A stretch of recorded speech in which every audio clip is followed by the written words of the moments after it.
आवाज आ रही है? आवाज आवाज आवाज। चलो चलो चलो चलो।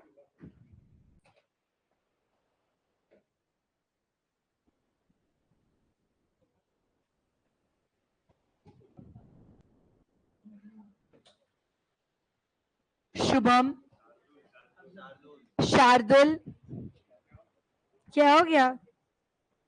चलो भाई, चलो। सबसे पहले तो गुड आफ्टरनून। कैसे हो आप लोग सब? स्वास्थ्य मस्त प्रगति। मेरे को पता है कि ब्रेक नहीं मिला, मैं तो यही थी ना। तो तुम बता क्या रहे हो मुझे? चुप हो जाओ। क्या? शुरू तो करने दो मुझे। वो नया नया है, वो क्या सोचेगा? कैसे बच्चे है ये? वो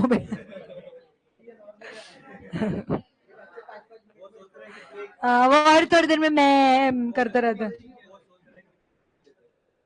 नहीं, मैंने कल ही सोचा था कि कितना सीधा है।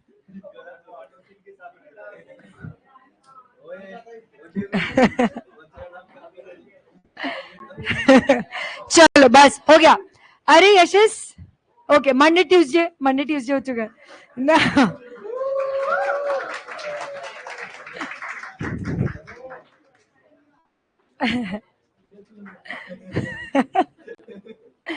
चलो चित्रांक, चलो सुनो सुनो सुनो सुनो। हम शशांक, आदित्य, आज हम लोग करने वाले हैं ड्राफ्टिंग ऑफ रेजोल्यूशंस। ठीक है, बहुत बहुत इंपॉर्टेंट है। जैसे मैंने आपको कल भी बोला था, मैं आज आप लोगों को बताऊंगी कि what is the most basic format of drafting of resolutions. अगर आपने ये सीख लिया, अगर आपने ये समझ लिया, तो कोई भी टाइप ऑफ रेजोल्यूशन है वो आप आराम से ड्राफ्ट करना सीख जाओगे। ठीक है, शुरू करेंगे क्या? Ready, all set? ऑलराइट, ध्यान से सुनना। हम लोगों ने कल डिस्कस ये जरूर किया था कि रेजोल्यूशंस दो टाइप के होते हैं, या तो बोर्ड या जनरल मीटिंग रेजोल्यूशन। और जनरल मीटिंग में भी दो टाइप के होते हैं, कौन कौन से? ऑर्डिनरी एंड स्पेशल, ये तो सबको पता है। नाउ ध्यान से सुनना मैं जो बोलने जा रही हूँ, ठीक है, एकदम फोकस करना। तो कैसा है कि सबसे पहले आपको जब रेजोल्यूशंस के क्वेश्चंस आएंगे तो आपको दो टाइप के क्वेश्चंस आएंगे। ठीक है, with facts, without facts. With facts without facts क्या बोलता है? विथ फैक्ट्स मतलब जहां पर आपको बोल दिया जाएगा कि हमें मिस्टर ए को एज सेक्रेटेरियल ऑडिटर अपॉइंट करना है, तो आप एक रेजोल्यूशन ड्राफ्ट करके दो। ये हो गया विथ फैक्ट्स। ठीक है, या फिर और थोड़ी सी एक स्टोरी आ सकती है कि मिस्टर एबीसी लिमिटेड है, अब उनको उनका पेड अप कैपिटल इतना हो चुका है, टर्नओवर इतना हो चुका है, तो अब उनको अपॉइंटमेंट की जरूरत है, तो आप एक रेजोल्यूशन बनाकर दो। तो एक थोड़ा सा विथ फैक्ट्स हो जाता है उसमें, जिसमें वो और भी कुछ डिटेल्स दे सकते हैं कि कंपनी चाह रही है कि उनको वो 5 लाख रुपए की fees they, reimbursement of expenses, out of pocket expenses भी दे, वो उनको 1 साल के लिए अपॉइंट करना चाहती है। तो देयर कैन बी क्वेश्चंस जहां पर आपको फैक्ट्स ऑफ द केस दिए होंगे, right? Now there can be question जहां पर डायरेक्टली लिखा हुआ है draft specimen resolution of appointment of a small shareholder director. बस इतना, ड्राफ्ट स्पेसिमेन, जहां पर आपको सारे फैक्ट्स खुद ही प्रिज्यूम करना है, या फिर हम जो डैश लगाते हैं हम वो डैश लगा देंगे। यहां तक क्लियर है क्या? ये अच्छे से क्लियर है? यस। तो या तो आपको फैक्ट्स दिए जाएंगे या फिर आपको फैक्ट्स नहीं दिए जाएंगे। रिगार्डलेस ऑफ दैट, जब भी हम सिर्फ रेजोल्यूशन लिखते हैं तो हमारा आंसर शुरू होता है एक प्रॉपर फॉर्मेट में, जो होता है सबसे पहले टाइप ऑफ मीटिंग। ठीक है। टाइप ऑफ मीटिंग, इसमें हम बताएंगे कि कौन सी मीटिंग में रेजोल्यूशन पास होगा, और उसके लिए आपको पता होना चाहिए कि कौन सी मीटिंग में वो रेजोल्यूशन पास होगा। बोर्ड मीटिंग होगा कि जनरल मीटिंग होगा, जनरल में भी एजीएम होगा कि ईजीएम होगा। एजीएम ईजीएम कैसे डिवाइड करेंगे हम डिसाइड करेंगे। अगर ऑर्डिनरी बिजनेस हुआ तो डेफिनेटली एजीएम होगा, अगर स्पेशल बिजनेस हुआ तो एजीएम ईजीएम कुछ भी हो सकता है। ये तो हमने कल डिस्कस कर ही लिया था, राइट। तो टाइप ऑफ मीटिंग और उसके बाद आएगा टाइप ऑफ रेजोल्यूशन, ठीक है। अब देखो टाइप ऑफ मीटिंग, अगर बोर्ड मीटिंग है तो type of resolution board resolution होगा, इसमें तो कोई डिबेट है ही नहीं। बट अगर type of meeting general meeting हुआ तो टाइप ऑफ रेजोल्यूशन ऑर्डिनरी भी हो सकता है और स्पेशल भी हो सकता है, ये आपको पता होना चाहिए। इतना क्लियर है सबको? यस। ऑल्दो आप लोगों को लिमिटेड कुछ 15-16 रेजोल्यूशंस है, और 15-16 रेजोल्यूशंस के हिसाब से आप लोगों को इजीली लर्न करना इजी है कि ये कौन से पर्टिकुलर केस में कौन सा रेजोल्यूशन पास हो रहा है। जैसे सीएसआर के मैक्सिमम रेजोल्यूशंस में आपको बोर्ड रेजोल्यूशन ही पास होता है। इतना क्लियर है क्या? यस। तो ये सब हम लोगों को पहले लिखना रहेगा, type of meeting and type of resolution, ठीक है। इतना क्लियर है? कुछ कुछ बच्चे इतनी ज्यादा बेसिक मिस्टेक करते हैं कि टाइप ऑफ मीटिंग लिखते हैं general meeting, type of resolution board resolution, एकदम मस्ती में अपने, है ना।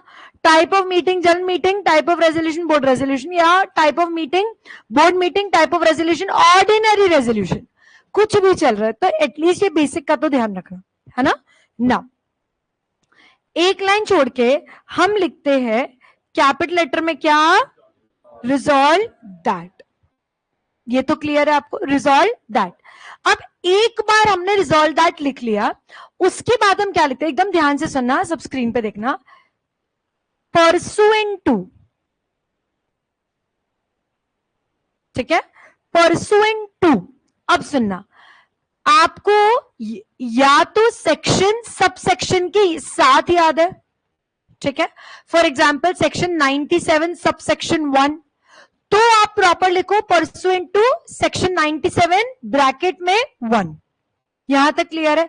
पर there is a very lesser possibility कि आपको सब सेक्शन भी याद हो, ठीक है। आपको फिर भी सेक्शन याद रह सकता है क्योंकि लिमिटेड नंबर ऑफ रेजोल्यूशन है आपको पोर्शन में, करेक्ट है। तो आपको सेक्शन तो शायद याद रह जाएगा, लेकिन आपको सब सेक्शन याद नहीं रहेगा। तो फिर जब हमें सब सेक्शन नहीं पता है तो हम डायरेक्टली कोड कर सकते हैं क्या pursuant to section 97? Directly code कर सकते हैं क्या? नहीं। हमें अगर सब सेक्शन नहीं पता है तो हम क्या लिखते हैं, pursuant to provisions of section, जो भी सेक्शन नंबर है, section dash of companies act 2013। इतना क्लियर है? डिफरेंस समझे क्या? अगर मुझे पूरा सब सेक्शन और पूरा क्लॉज याद है तभी मैं एकदम दावे से बोल सकती हूँ परसुएंट टू सेक्शन डैश, जिसमें सब सेक्शन क्लॉज सब मेंशन्ड है। यहां तक क्लियर है क्या? लेकिन मैं बोल रही हूं अगर मुझे एग्जैक्ट सब सेक्शन और क्लॉज नहीं पता है तो मैं प्रोविजंस ऑफ सेक्शन लिखूंगी। बेसिक डिफरेंस समझ में आया क्या? हाँ, तो ये लिख दिया हमने pursuant to provisions of section dash of companies act 2013। तो वो जो मेन सेक्शन है उसके जितने भी प्रोविजंस है, जितने भी सब सेक्शन है, वो मेन सेक्शन में कवर हो गए ना, राइट। जैसे 188 है, 188 के कितने सारे सबसेक्शंस हैं, 149 है, कितने सारे सबसेक्शंस हैं, राइट। लेकिन मैंने अगर pursuant to provision of section 149 लिख दिया तो it covers all the subsections of that. इतना क्लियर है क्या? अच्छे से क्लियर है? बढ़े आगे ना। And any other provisions relevant thereunder, ठीक है। तो provisions of dash and any other provisions relevant thereunder, मतलब उसके साथ साथ और कोई भी प्रोविजंस हो उसके परसुएंस में भी हम ये बात कर रहे हैं। Red along with rules if any. अब देखो, रूल्स का नाम याद है, बेस्ट है, पर रूल्स का नाम याद नहीं है। देखो जैसे सीएसआर रेजोल्यूशन, सीएसआर के जितने भी रेजोल्यूशंस होंगे उसमें आपको रूल्स का नाम याद रहेगा, राइट, लेकिन CSR रूल्स, लेकिन आपको अदरवाइज अगर डायरेक्टर रिलेटेड हुआ, डिविडेंड रिलेटेड रेजोल्यूशन हुआ, अप्रूवल ऑफ फाइनेंशियल स्टेटमेंट्स वाला रेजोल्यूशन हुआ, आपको रूल्स का नाम याद नहीं रहेगा। तो रूल्स का नाम याद है तो आप क्या लिखोगे, रेड अलोंग विद जो रूल्स का नाम है एज में भी एप्लीकेबल, और अगर आपको नहीं पता है तो red along with rules if any. यहां तक क्लियर है क्या? अच्छे से क्लियर है? ये हो गया अपना क्या, स्टार्टिंग का format as to start your resolution. इतना क्लियर है? हाँ, अब देखना, सुनना ध्यान से, अभी कुछ मत लिखना, अभी सिर्फ सुनना।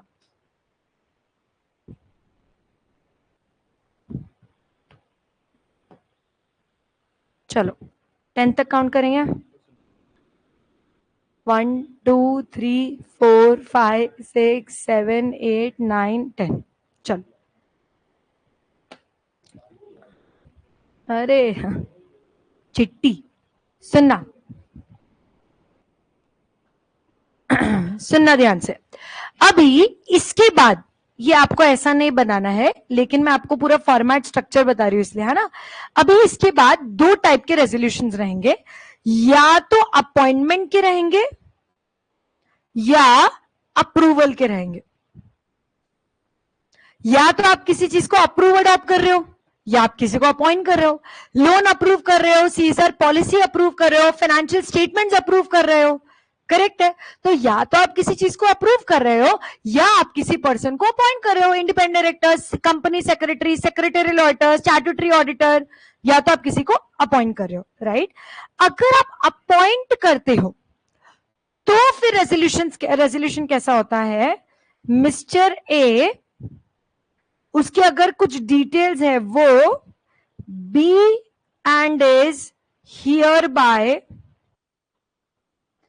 अपॉइंटेड। समझे क्या अभी? और फिर कुछ आगे की डिटेल्स आती है। आगे की डिटेल्स कैसे? आगे की डिटेल्स उसमें आता है पीरियड, रेम्यूनरेशन, और भी अगर कुछ डिटेल्स है तो वो, ठीक है। थोड़ा सा टाइप ऑफ रेजोल्यूशन पे भी डिपेंड करता है। इतना क्लियर है क्या? तो हम कैसे लिखते हैं, mister A B and is hereby, be and is hereby यहां और यहां से आगे। इतना क्लियर है क्या? राइट। लेकिन अगर हम अप्रूवल की बात करते हैं तो अप्रूवल में कैसा रहेगा? अप्रूवल में रहेगा द डैश, जो भी हम अप्रूव कर रहे हैं, for example financial statements, annual report, जो भी चीज है, the dash be and is hereby approved. ठीक है। तो अब यहां पर क्या रहता है ना, अप्रूवल वाले में डिटेल्स पहले आती है, बाद में लास्ट में कंक्लूजन में लिखते be and is hereby approved. पर अपॉइंटमेंट वाले में पहले लिखते हैं mister dash be and is hereby appointed for, और फिर आगे डिटेल्स आती है। डिफरेंस समझे मैंने क्या बोला? अपॉइंटमेंट में पहले हम लिख देते हैं mister dash be and is hereby appointed followed by some details of appointment, right. लेकिन अप्रूवल वाले में क्या करते हैं? अप्रूवल वाले में हम पहले डिटेल्स देते हैं और आखिरी में कंक्लूड करते हैं be and is hereby approved या अडॉप्टेड या व्हाटएवर जो भी है। इतना क्लियर है क्या? अच्छे से क्लियर है। और ये लिखने के बाद जहां पे हमारा ये फर्स्ट पैराग्राफ कंप्लीट होगा, there is always one common resolution, further resolve that. बहुत लोग रिजॉल्व फर्दर दैट लिखते हैं, बहुत लोग फर्दर रिजॉल्व दैट लिखते हैं। इतना क्लियर है क्या? यहां पर जो लास्ट कंक्लूडिंग रेजोल्यूशन या कंक्लूडिंग पैराग्राफ आएगा वो सब में सेम रहेगा, सब में same for all the resolutions, जिसमें हम क्या लिखेंगे कि हम डायरेक्टर को या फिर किसी कंपनी सेक्रेटरी को क्या कर रहे हैं बताओ, ऑथोराइज कर रहे हैं ये रेजोल्यूशन की जितने भी फॉर्म, रिटर्न्स, डॉक्यूमेंट्स उसको फाइल करने के लिए, and do all acts, deeds and things as may be necessary. समझे क्या अभी? तो सेकंड वाला जो रेजोल्यूशन है, सेकंड वाला जो पैराग्राफ है वो एकदम कॉमन होता है। इतना क्लियर है? अब मैं चाहती हूं पहले आप लोग ये लिख लो एक फॉर्मेट के तौर पे, और उसके बाद फिर हम पहला रेजोल्यूशन लिखेंगे, ठीक है? हाँ, लिखो। अरे अरे गुस्सा नहीं। अनुराग क्या हो गया? यस आप हेडिंग दे दो रेजोल्यूशंस, नए फ्रेश पेज पे अरे मुझ यही गिर रही है, किसकी गलती है? अनुराग की। चलो लिख लो फटाफट से।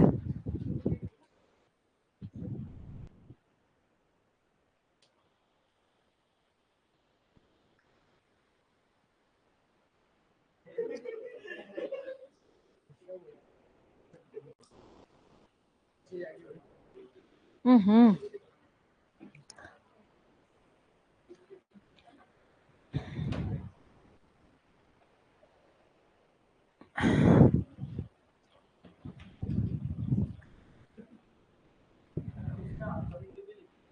क्या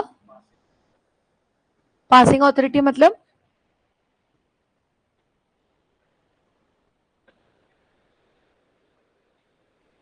या type of meeting type of resolution में? नहीं, टाइप ऑफ रेजोल्यूशन से तो समझ में आ ही गया ना कि बोर्ड रेजोल्यूशन लिख रहे हो तो पासिंग अथॉरिटी इज बोर्ड, और जनरल मीटिंग में तो पासिंग अथॉरिटी इज मेंबर्स। जल्दी जल्दी लिखो फटाफट से।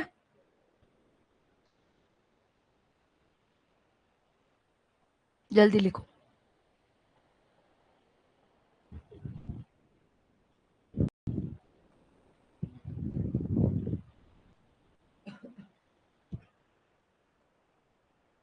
ऑनलाइन लाइव समझे क्या?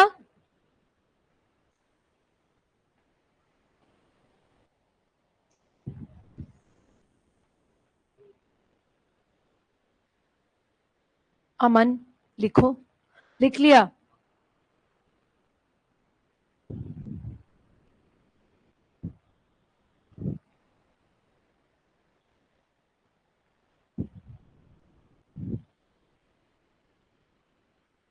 ये लीशा राजस्थान से आने वाली है या दाल बाटी खा रही है वहां पे? हाँ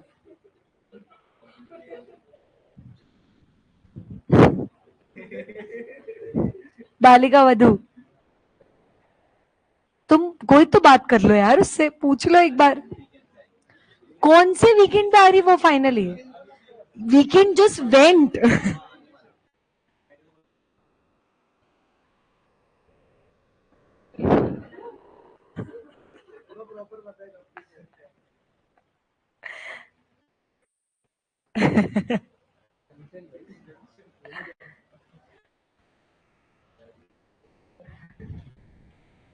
बस एक चिराग बोल रही हूँ फिर से। क्या नाम है? हार्दिक।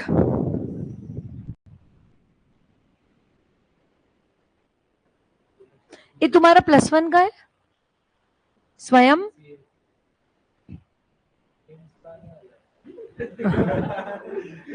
ए सर्विस को बुलाना गेम्स के लिए। कौन से गांव गया? वो तो पुणे का ही है ना? अच्छा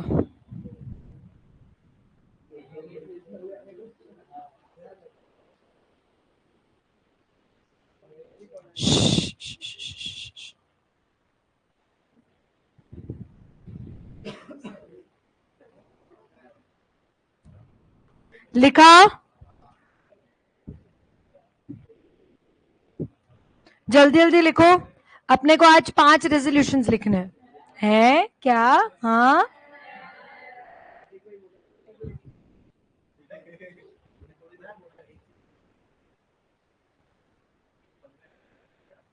इंक्लूडेड। हो गया? ऋषिता जी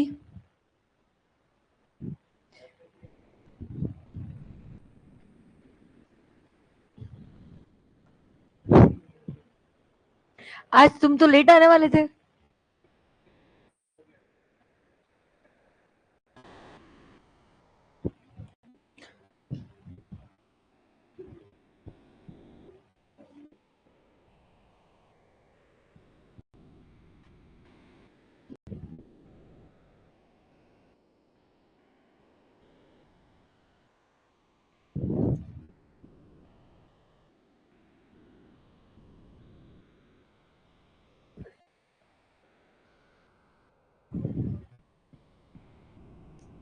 चलो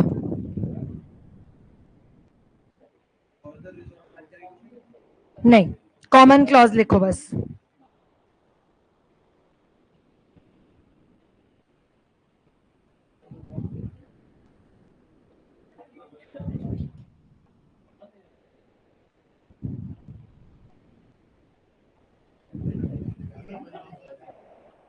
चलो सबसे पहला,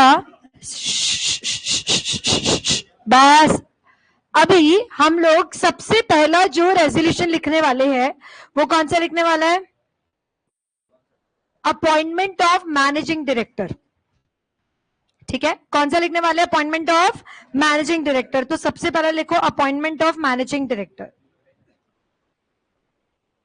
ठीक है, अच्छा मुझे बताओ मैनेजिंग डायरेक्टर जो है वो आइडियली कौन होता है? KMP, right? केएमपी होता है। और केएमपी कहां अपॉइंट होता है? Board meeting, board resolution, correct है। तो सबसे पहली हेडिंग दो आप, फर्स्ट लिखो सबसे पहला appointment of managing director. Type of meeting क्या लिखोगे? Board meeting. उसके नीचे type of resolution, board resolution. खुद से लिखो फटाफट।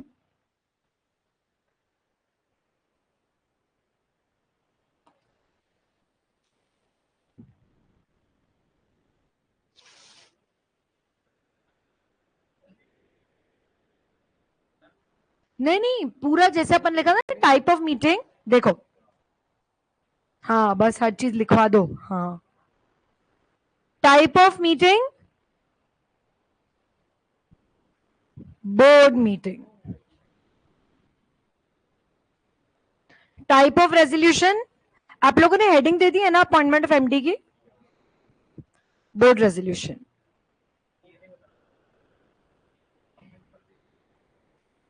नीड नहीं है, जहां पे रहेगा मैं बता दूंगी।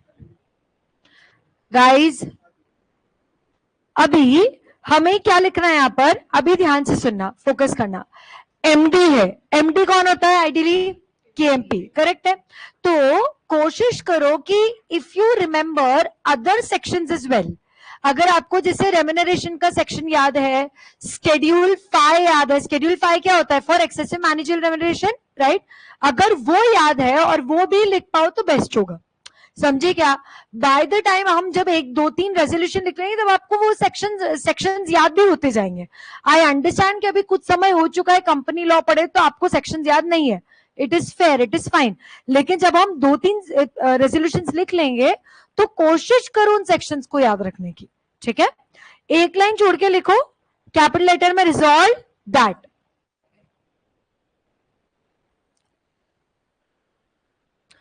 परसुएंट टू सेक्शन लिखेंगे डायरेक्टली कि परसुएंट टू प्रोविजंस लिखेंगे? Pursuant to provisions of. Resolved that capital में आएगा, बचा हुआ सारा स्मॉल में आएगा।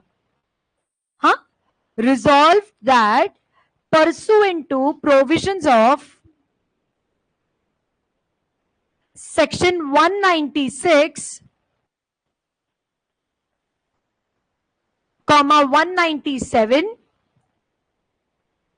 कॉमा 203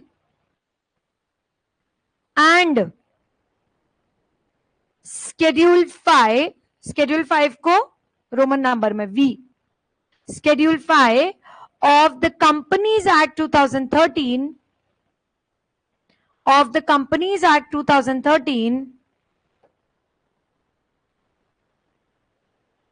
and क्या लिखते हैं आगे? And any other provisions relevant thereunder and any other provisions relevant thereunder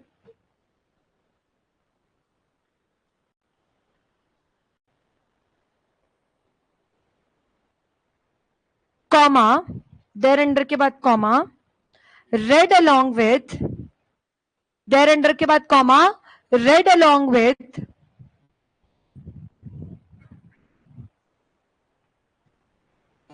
rules applicable if any, read along with rules applicable comma if any comma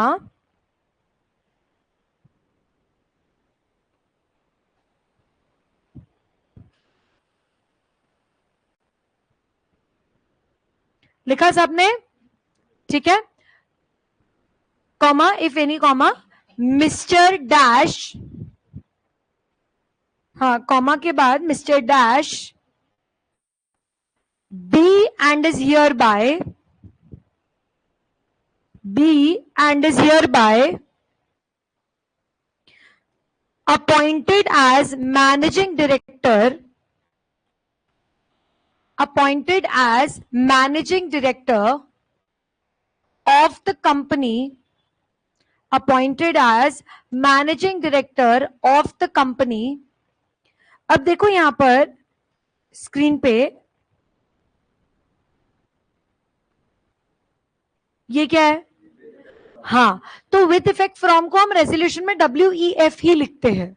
that is a practice, that is not a rule, that is not a law in itself, but ये common practice है everywhere in this country कि हम resolution में with effect from को WEF लिखते हैं.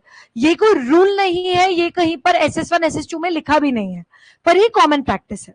ठीक है, तो आपने लिखा appointed as managing director of the company with effect from, जिसको आप लिखोगे WEF dash, with effect from dash,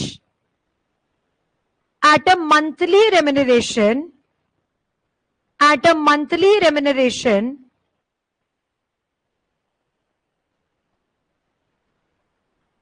and other terms and conditions, at a monthly remuneration and other terms and conditions as may be decided, as may be decided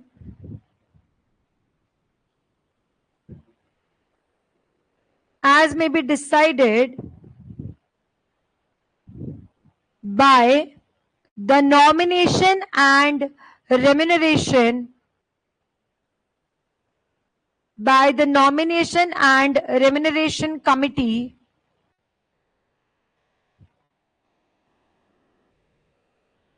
as well as the board of the company, as well as the board of the company.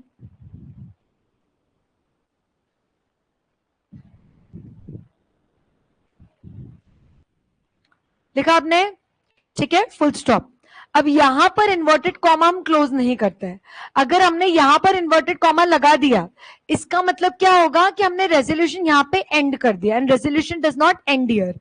Resolution will end with the second paragraph, which is by authorizing somebody, right? तो वहां पे हमने full stop लगा दिया.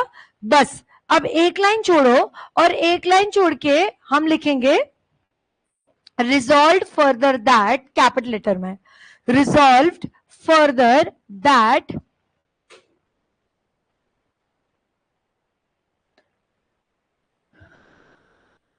ये सब में आपको सेम लिखना है ना? ये हम इसको हमारे रेजोल्यूशंस का क्या बोलेंगे? Common clause. ठीक है, ये हमारे रेजोल्यूशंस को कॉमन क्लॉज हो गया. जैसे अपना डीड का कॉमन क्लॉज हो गया ना, होता है ना जो हम नॉन ऑपरेटिव में लिखते थे, वैसे ये भी हमारा रेजोल्यूशंस का कॉमन क्लॉज है ना? ओके फरीजा? ओके फरीजा. अब लिखते हैं resolve further that mister dash comma company secretary of the company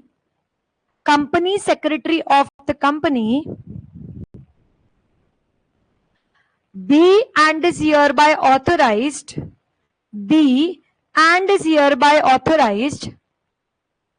hereby authorized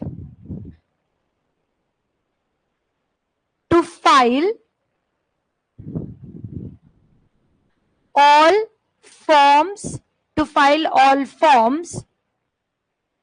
comma, returns and documents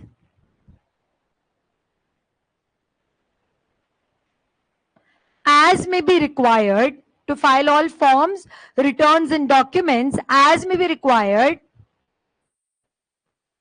and do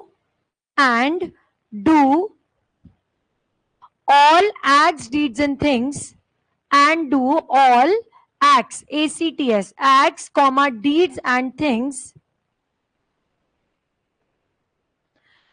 as he may deem fit, as he may deem fit, comma, to give effect to this resolution.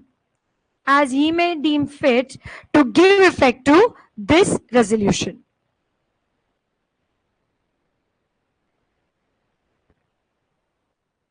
Full stop, inverted comma, close.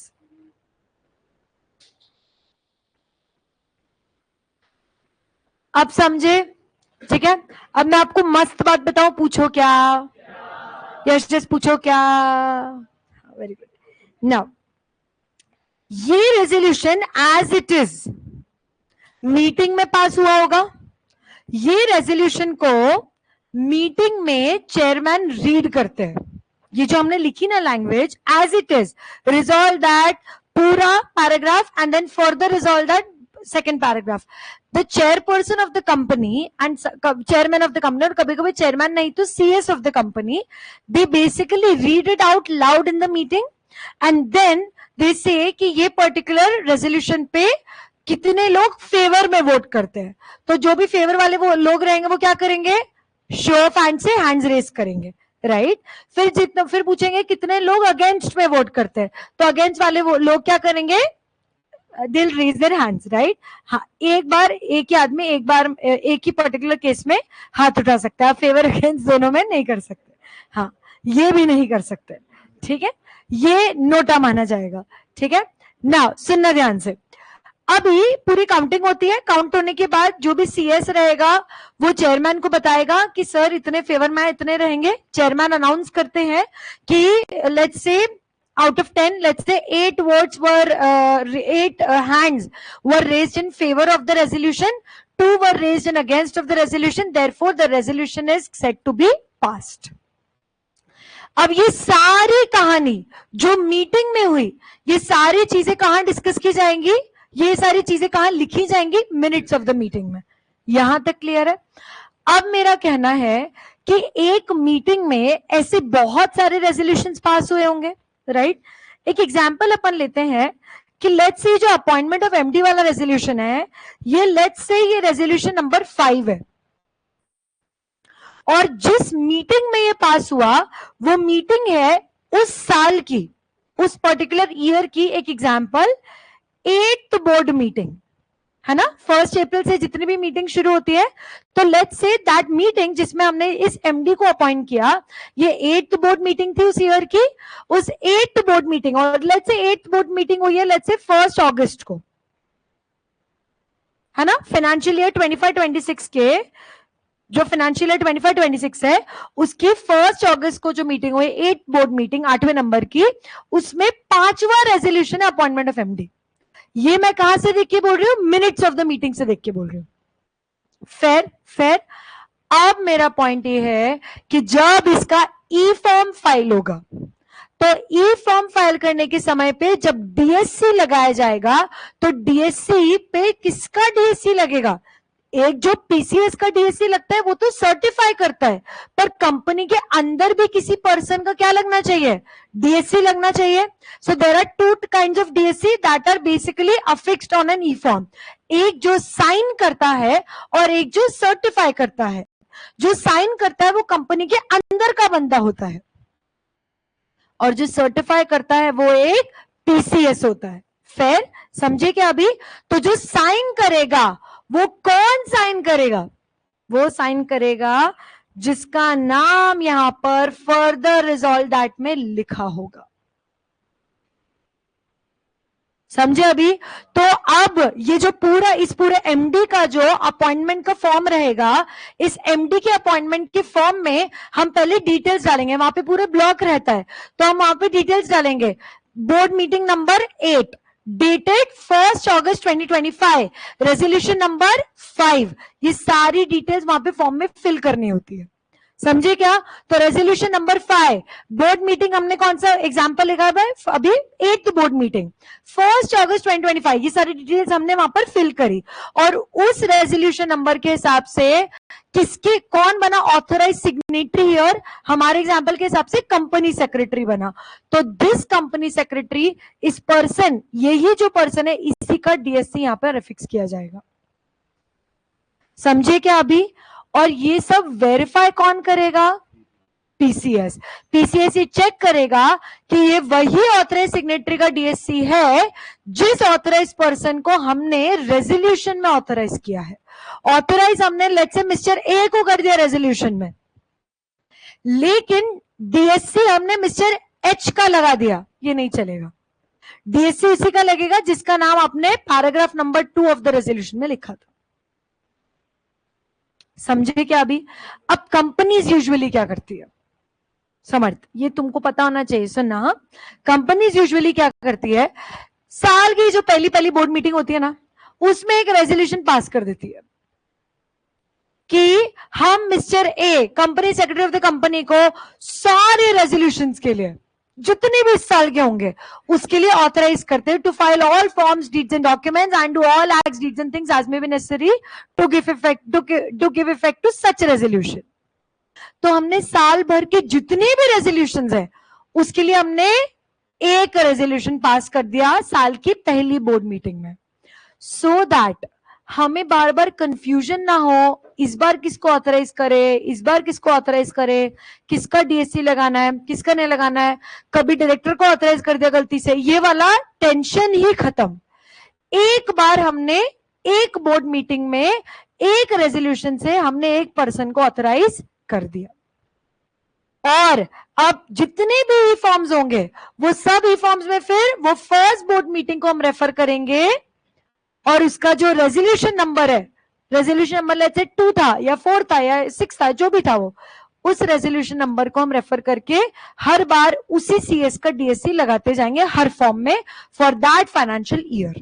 That's what companies usually do, that's what we used to do. जब हम articleship कर रहे थे, जब मैं as a CS काम करती थी, तब हम यही करते थे थ्रू आउट द ईयर, एक बार एक पर्सन को ऑथराइज कर दिया। समझे क्या अभी? अच्छे से क्लियर है? So the second paragraph is very relevant because that will decide DSC किसका लगना है साइन करते समय। बढ़े आगे, इजी एकदम। हाँ, अगर वो बीच में रिजाइन कर दे तो नया रेजोल्यूशन पास कर दो, अपने को क्या है ना।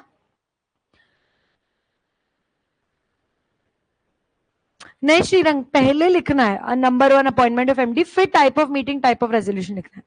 इतना क्लियर है क्या? चलो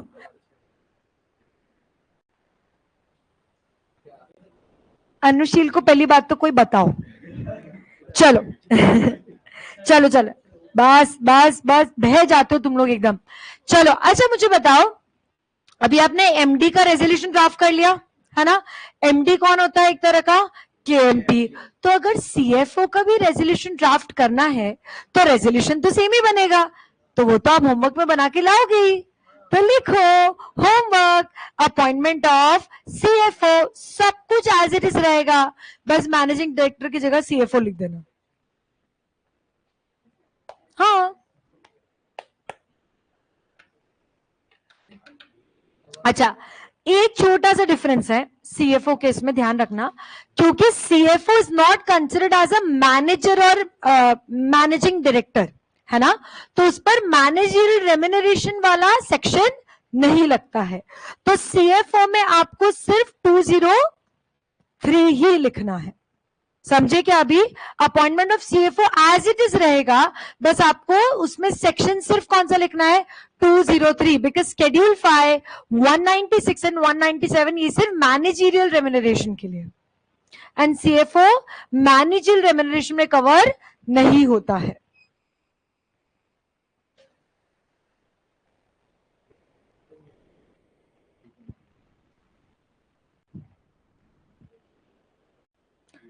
इतना क्लियर है क्या? अच्छे से क्लियर है? हाँ अच्छा, बस समझ, उधर हो जाओ एक। हाँ अभी सुनना, मेरी बात ध्यान से सुनना। हाँ श्रेया, हाँ, अब एक और केएमपी होता है, होल टाइम कंपनी सेक्रेटरी। हाँ तो वो क्या होता है? वो भी केएमपी होता है। हाँ तो वो भी आप लिखोगे। हाँ 203, 204 है सेक्रेटरियल ऑडिटर, 20 हाँ 203 केएमपी ही अपॉइंट कर रहे हैं हम। 205 हाँ, अब बताओ 205 में क्या होता है?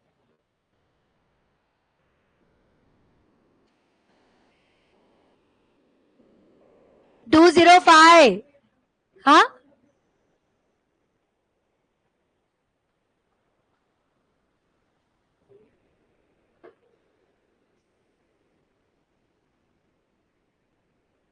हाँ श्रीरंग, अगर कंपनी लिस्टेड है ना तो फिर एलओडीआर भी मेंशन करते हैं।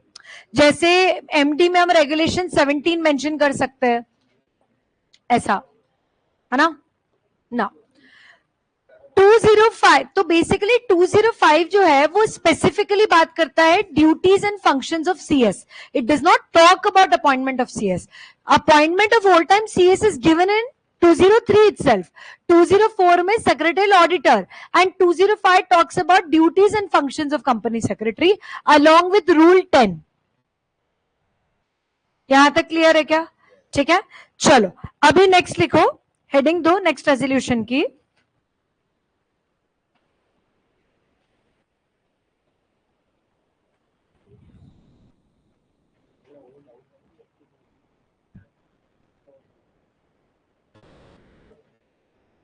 अप्रूवल अप्रूवल ऑफ दोनों घर पे लिखना है, सीएफओ भी लिखना है, होल टाइम सीएस भी लिखना है, और लिख के लाना है कल उद्या दोपहरी। हाँ लिखो, क्या लिखा आपने? Approval of annual financial statements, approval of annual financial statements for the financial year ended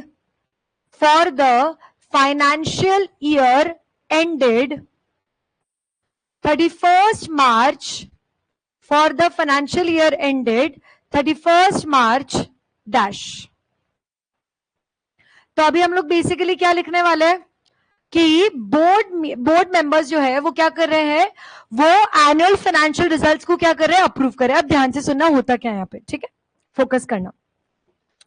तो सबसे पहले क्या होता है ना, सबसे पहले जो एनुअल फाइनेंशियल स्टेटमेंट्स है वो कब बनते हैं? 31 मार्च खत्म होता है। 31 मार्च खत्म होने के बाद कुछ लेट्स से 1 महीने के अंदर, 2 महीने के अंदर फाइनेंशियल, पहली बात तो फाइनेंशियल स्टेटमेंट्स बनते हैं। वो पहले बोर्ड ऑफ डायरेक्टर्स अप्रूव करते हैं, और वो अप्रूव होने के बाद किसके पास जाते हैं? स्टैट्यूटरी ऑडिटर के पास जाता है।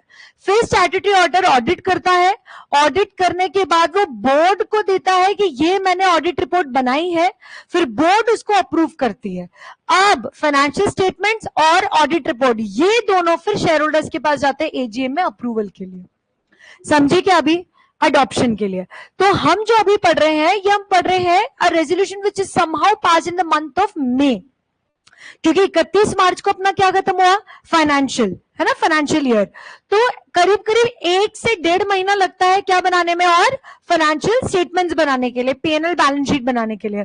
तो वो सब करने के लिए 1.5 महीना लगेगा। तो हम अभी मई के मंथ में पिछले फाइनेंशियल ईयर के फाइनेंशियल स्टेटमेंट्स को अप्रूव कर रहे हैं।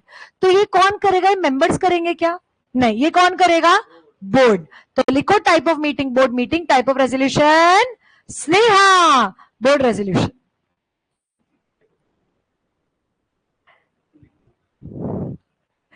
पीट दूंगी पकड़ के।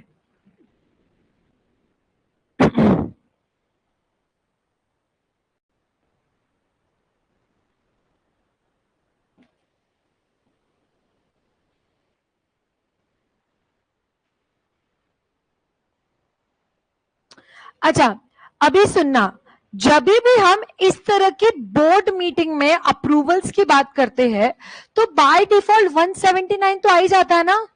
And what is 179? Powers of board. तो कुछ नहीं समझे ना तो 179 तो आप लिख ही देना। जैसे केएमपी में कुछ नहीं समझा तो हम क्या लिख सकते हैं? 203 तो लिख के आ ही सकते हैं। कोई और सेक्शन याद नहीं आया तो 203 तो लिख के आ ही सकते हैं for all the resolutions of appointment of all kind of KMP, right. Similarly अगर कोई भी बोर्ड मीटिंग का रेजोल्यूशन है तो आप 179 तो लिख ही सकते हो, समझे क्या अभी? हाँ, पब्लिक को resolved that pursuant to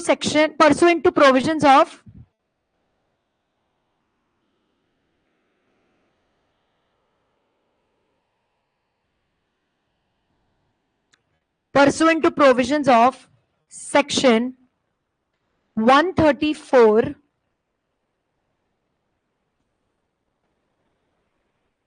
approval of financials and board report, है ना, 134।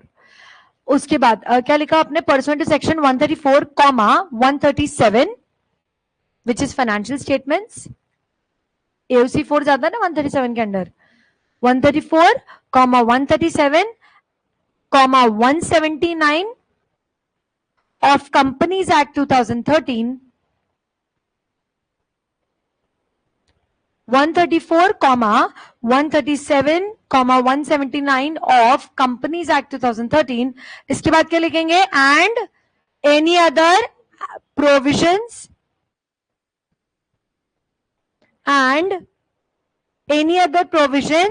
relevant thereunder, कॉमा फिर क्या लिखोगे? क्या लिखोगे?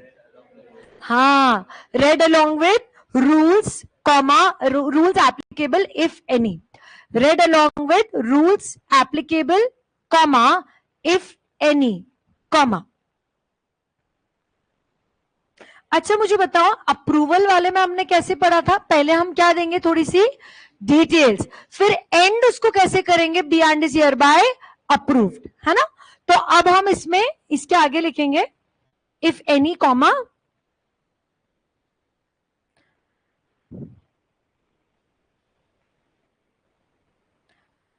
The balance sheet, T capital नहीं आएगा, हाँ, टी स्मॉल आएगा। The balance sheet as at the balance sheet as at, हमेशा balance sheet is as on 31 March ना, है ना। और पीएनएल ट्रेडिंग अकाउंट जो होता है वो हमेशा पूरे फाइनेंशियल ईयर के लिए होता है, याद आ रहा है ना सबको? 11th में अकाउंटेंसी पढ़ी, हाँ।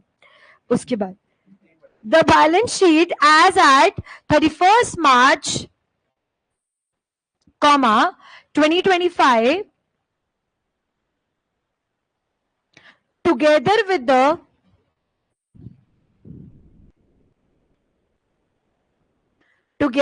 the notes and schedule, together with the notes and schedule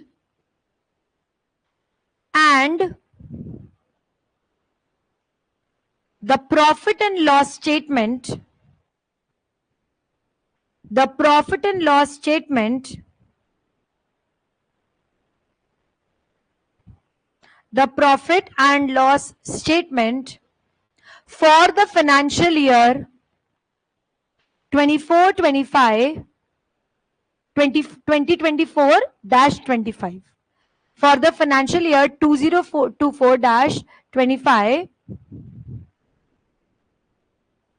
be and is hereby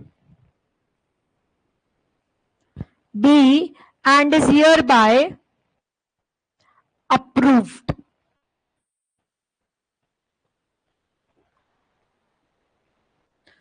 Be and is hereby approved. समझे क्या अभी? राइट, तो पहले हमने क्या कर दी, इसमें डिटेल्स लिख दी और उसके बाद हम यहाँ पर क्या करेंगे? आखिरी में बी एंड इज हियरबाय अप्रूव लिखेंगे। यहां तक समझे क्या अभी? अभी सुनना ध्यान से, यूजुअली हमारा कॉमन क्लॉज क्या होता है कि हम इस पर्सन को फॉर्म्स, डीड्स, डॉक्यूमेंट साइन करने के लिए ऑथराइज कर रहे हैं। यहां पर हम डायरेक्टली किसी को ऑथराइज फॉर्म फाइलिंग के लिए नहीं करेंगे, क्योंकि अभी तो ये सेम फाइनेंशियल्स किसको फॉरवर्ड होने वाले हैं?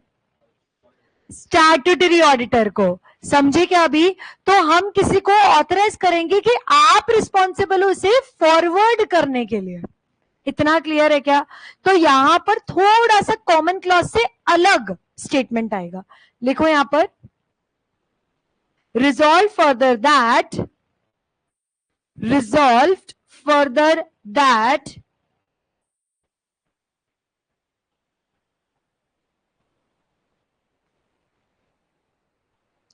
Mr. Dash and Mr. Dash and Mr. Dash, comma, directors of the company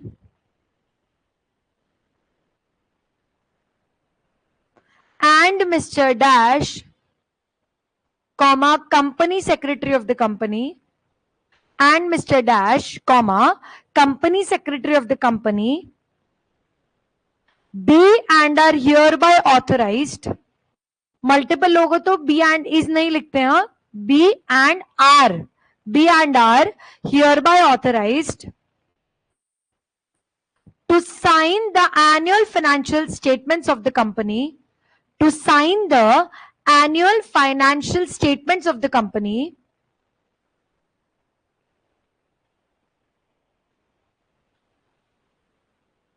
and forward the same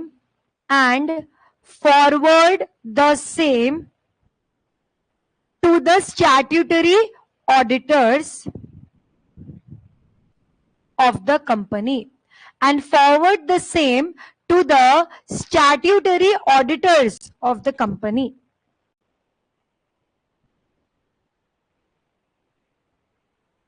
समझे क्या?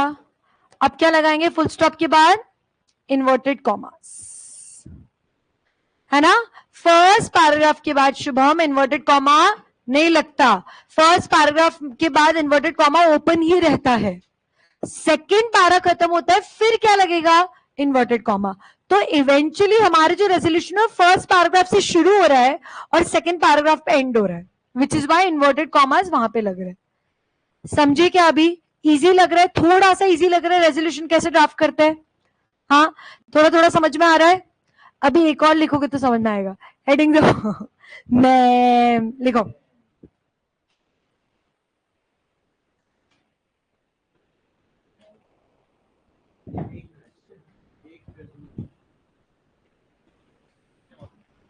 एक रेजोल्यूशन 4 से 5 मार्क का, या तो 4 मार्क का है 5 मार्क का। अरे मैं बोल रही हूँ रेजोल्यूशन बेस्ट है मार्क स्कोर करने के लिए, पता है क्या? क्योंकि इतना सा है, टाइम भी बहुत ज्यादा नहीं लग रहा है ना, और बहुत इजीली आपको इसमें मतलब हार्डली एक आध मार्क वो अगर कुछ डिडक्ट करेंगे, बाकी आपको इसमें as good as full marks आराम से मिल जाते हैं। 3 तो आराम से मिल जाते हैं, मतलब there is a very lesser possibility कि आपको इसमें मार्क्स नहीं मिल रहे, ऐसा है ना। So resolutions are good mark scorers. हाँ, यस, चलो लिखो next. Declaration of interim dividend. ओहो, declaration of interim dividend.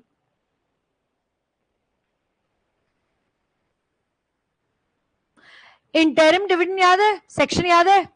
Dividend याद है? डिविडेंड का सेक्शन 1, 2, 3, 1, 2, 4, 123 और 124। 124 में फिर वो ट्रांसफर टू अनपेड डिविडेंड वो सब आ जाता है।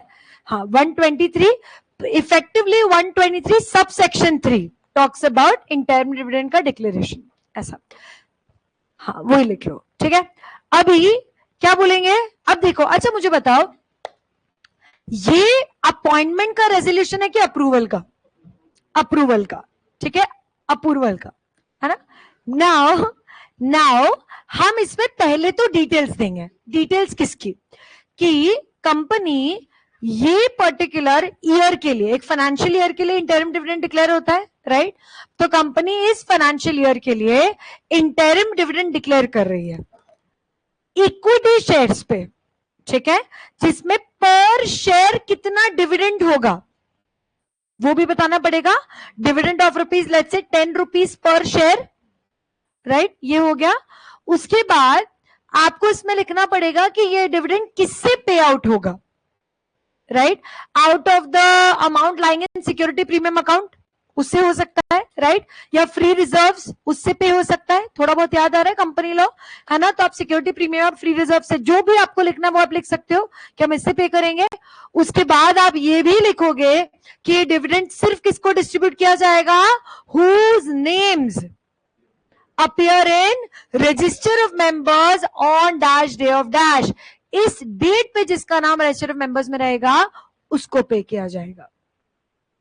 फेयर है, अच्छे से क्लियर है। फिर हम आखिरी में लिखेंगे be and is hereby approved. हाँ लिखो, रिजॉल्व दैट। हाँ, टाइप ऑफ मीटिंग क्या लिखोगे, कौन कर रहे हैं, बोर्ड लिखो, type of meeting board meeting, type of resolution board resolution.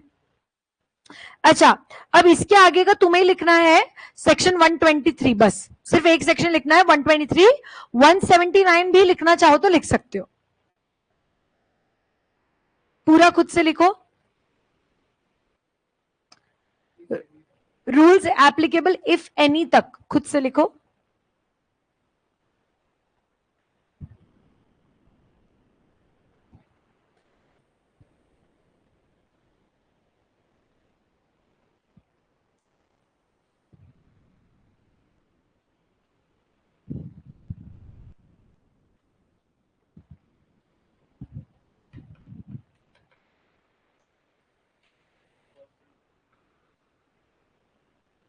अगर 123 सबसेक्शन 3 लिख रहे हो तो सीधे लिख दो परसुएंट टू सेक्शन 123 सबसेक्शन 3।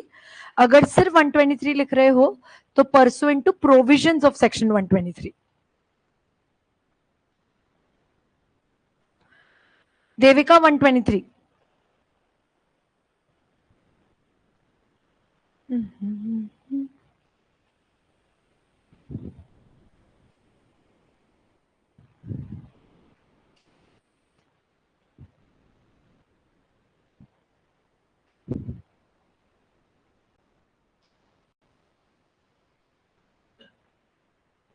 मैंने बोला आप लिख सकते हो pursuant to provisions of section 123 comma 179, या फिर आप लिख सकते हो pursuant to section 123 sub section 3। तो अगर आप पूरा सबसेक्शन के साथ लिख रहे हो तो डायरेक्टली लिख दो सेक्शन 123 सबसेक्शन 3।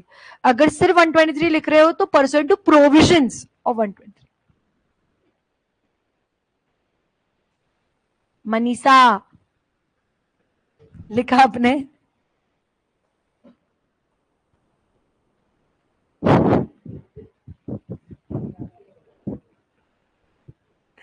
मैं पीट दूंगी, मैं पीट दूंगी तुम लोगों को। हाँ, तुम में से एक कोई मिसिंग, स्वराज, स्वराज, और इधर से भी एक मिसिंग, अच्छा लीशा नहीं है, और इधर से सर्वेश नहीं है, सर्विस कौन नहीं है इधर से, कौन, वृशाली नहीं है, अमन इधर आ गया ना,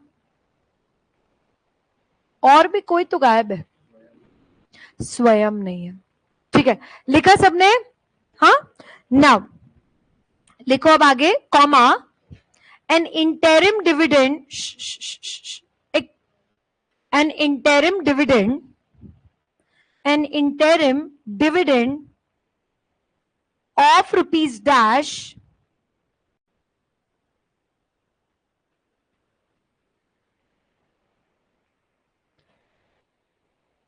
on fully paid up equity shares, an interim dividend of rupees dash on fully paid up equity shares amounting to rupees dash, मतलब हमने पर शेयर भी बता दिया और एक टोटल अमाउंट भी बता दिया, amounting to rupees dash be paid out of free reserves of the company, be paid out of free reserves of the company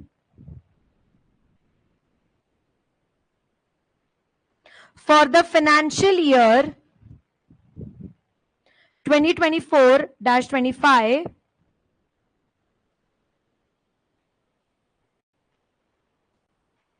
for the financial year 2024-25 payable to those whose names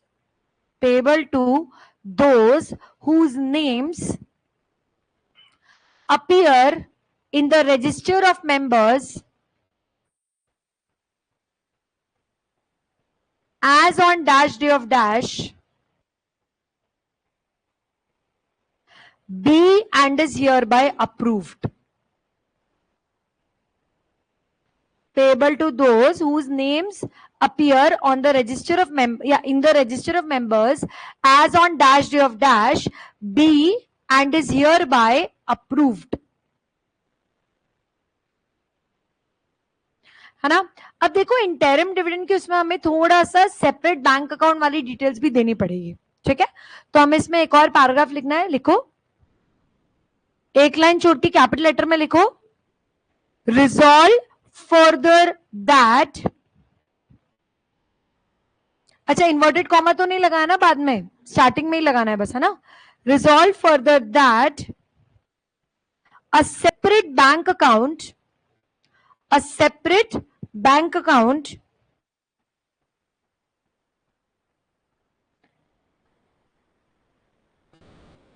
should be opened in the name of the company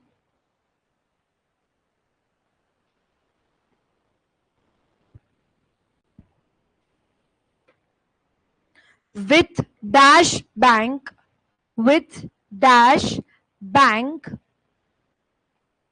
and the said amount of interim dividend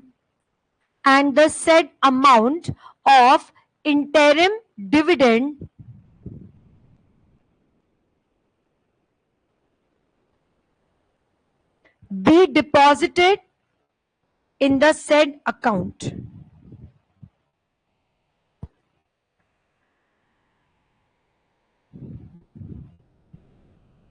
लिखा सबने. अब देखो इसमें भी forms, documents, ये सब तो नहीं रहेंगे, लेकिन डिविडेंड वारंट साइन करना पड़ेगा. तो हम ऑथराइजेशन वाला ही लिख रहे हैं, बस उसमें थोड़ी सी लैंग्वेज चेंज कर रहे हैं. ठीक है, तो लिखो, resolve further that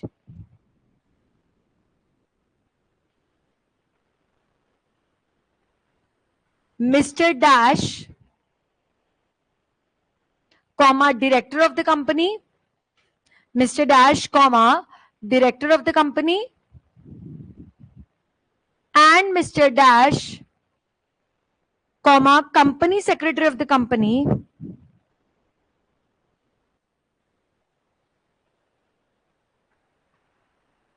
be and are authorized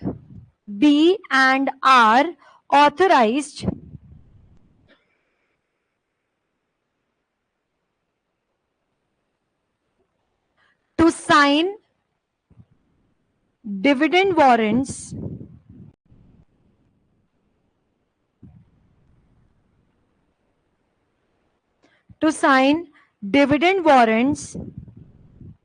to be issued on the said bank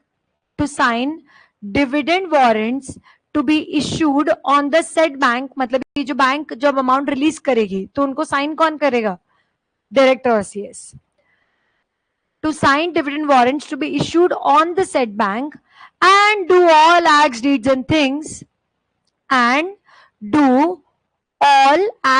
and things acts, comma, deeds and things as may be necessary to give effect to this resolution.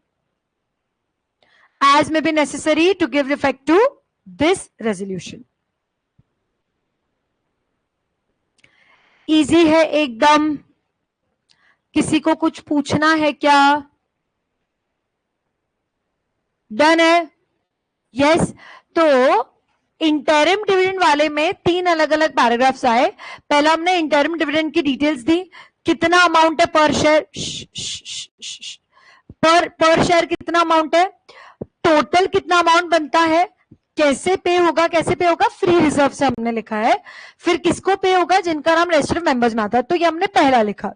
उसके बाद हमने लिखा कि इसके लिए हमें एक bank account open करना है, और फिर हमने लिखा कि बैंक अकाउंट से जब अमाउंट रिलीज होगा तो उन डिविडेंड वारंट्स को बैंक खुद से कैसे रिलीज कर देगी, कर सकती है क्या खुद से, नहीं। तो उसके लिए क्या करना पड़ेगा, उसके लिए जो डायरेक्टर और सीएस है जिनको हमने ऑथराइज किया है, basically they will be doing what, they will be